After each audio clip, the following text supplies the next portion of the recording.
So, and welcome back to the Nerd Cave. How are you all doing? I hope you're doing well. Obviously, weird times are still going on at the time of recording, so let's see what happens in the future, but keep yourself safe in the meantime. It's time for another Masters of the Universe thing, so let's have a look at what we're having a look at today. It's a SUPER7 Filmation vintage line again, and it's in fact one of the factions we've not done yet. So we've had a look at someone from the Masters, as it were. We've had a look at one of the Evil Warriors, two of the Evil Warriors in fact. Let's have a look at someone from the Evil Horde. Let's have a look at Hordak. Seeing as She-Ra on Netflix has just ended, let's have a look at good old Hordak. One of my favourite characters in all of Masters of the Universe. I really like him, but we'll talk a bit more of that in a bit. Yeah, let's not waste any more time. Without any further ado, let's go over to Hordak now. So, what do we have? Well, let's have a look straight away at the packaging. Now, the packaging is your standard stuff. So it's Masters of the Universe Hordak, and it's, you know, the usual stuff that we have. We've seen it a million times before. We don't really need to dwell on it, but we do need to dwell on the art, because the art is always very nice, and this is no exception. So you've got He-Man there, you've got Hordak there, you've got She-Ra. Now obviously this is not the original version of Hordak that we would have seen. I keep knocking the light box, so I do apologise. This is not the original version of Hordak that we would have seen as a kid. This is the She-Ra Filmation style, as we said, and it is very nicely rendered. I do like it a lot, and he's clearly in the fright zone because it's all sort of industrial, because he is a technomancer. He is not a wizard in the sense of the word that we normally know. He is a technomancer, and as always it's got the twirl his waist and he swings back with a punch, and he's got the added thing of hiding the blaster cannon over his arm as well. We'll see that in a second. And we also see all the characters that you can buy in this, including Hero and Eldor. More news on Hero in a future episode. Oh yes. So, as always, we have the art card that we usually get here, and yeah, how nice is that? I mean, that is really nice, really well rendered Filmation version of Hordak there in the fright zone. And here we go, his toy to soon thing. So you can see this original toy, which we'll see in a second as well, is there. You've got the version that they sort of half comic, half Filmation, and then the Filmation version rendered completely, and that is what we got. So yeah, he was developed simultaneously for Toys and Animation, it tells us here. He was a grey bat-themed action figure with cape and accessories, and he was simplified to a blue sinister shape-shifting villain for the television screen. So yeah, easy to animate, simple as that.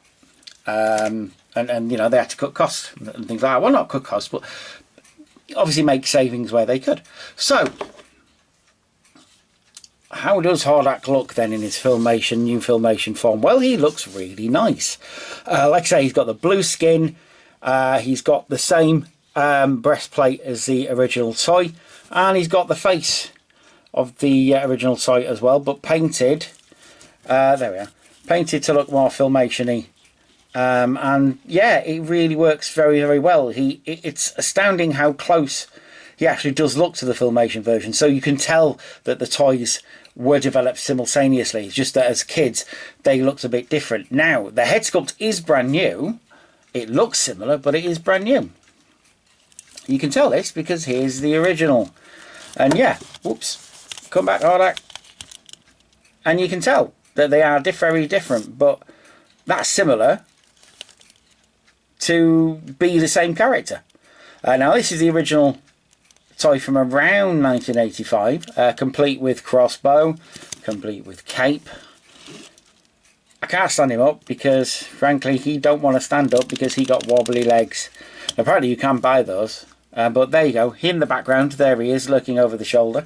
But yeah, It's got all the articulation you would want.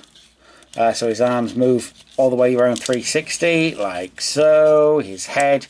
Now his head is almost like it's on a ball joint. There is some give in it. There is no holes in the back of his breastplate either. But he's got the collar like he would have had in the cartoon. And his face is bone white and bat-shaped. It's really nice. It looks really good. It's very comparable to the original, but not the same, and you wouldn't want it to be the same. But you can tell when you see them together like that, there is a lot of difference. Obviously, the paint sculpt is different. The chest plate is a new chest plate. It's not the same one. So they've done really, really well here. The crossbow, we'll have a look at in a minute. But at the moment, I'm going to take that Hordak away, and I'm going to get this bone of contention, apparently, which is his laser cannon. Now, obviously, in the cartoon, Hordak could shapeshift his arm into that of a laser cannon, among other things, but you had this sort of blast force laser cannon thing that he had. And it was this arm that happened to, and this solid, really solid piece of plastic hard rubber has a little indentation where he's supposed to put his arm. I'll show that there, look, there you go. And he's supposed to put his arm in there, and people have been doing and stress fracturing his thumb. And I think I know why. They keep trying to push it all the way in, and I don't think it's supposed to go all the way in, because what you're supposed to do, you're supposed to take this, pop his over his arm like so, if I can. There we go. And it just fits in like that. And I think people are trying to push it all the way in so that this bit goes in, because you've got his arm sticking out just a tiny little bit there. So I think they're trying to push it all the way in, and therefore stressing that thumb out.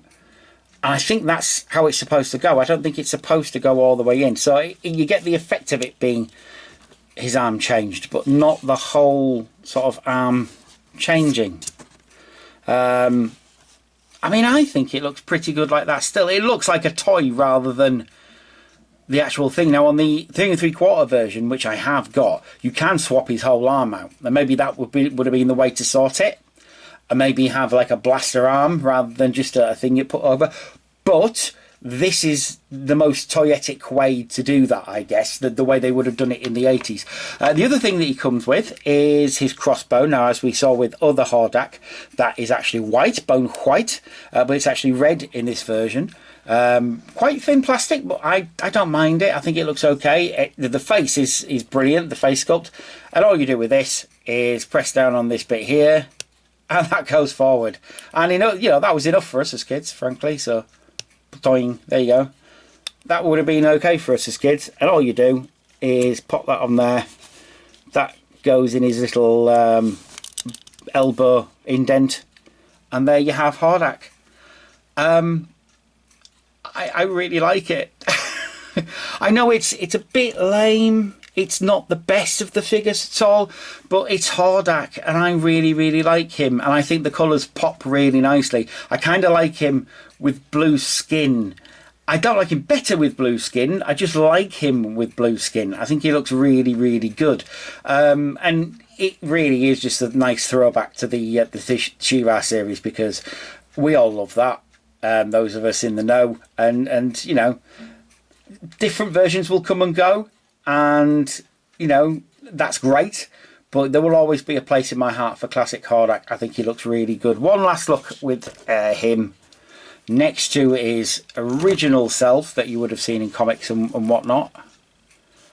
And there, they look really good together. I really desperately, if anybody knows where to get those little sort of O-ring things that you get to make his legs, to rejuvenate his legs, shall we say, then please do let me know. But otherwise, they look really nice together. If you really are a Masters fan or a She-Ra fan, you've got to have this guy in your collection, really. He looks so good.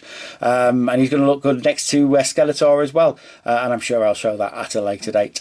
So yeah, do get hold of him. Kapow Toys have him. I know that for a fact because that's where I got him from. So yeah, please do have a look at those. In the meantime, though, I'll be back next time with another toy review or an annual review or something or other, or even something else with Jenny. Who knows? But we will find out. In the meantime, please do take care of yourselves. Take care of each other. Stay safe out there, people. And for God's sakes, don't drink bleach. Good night.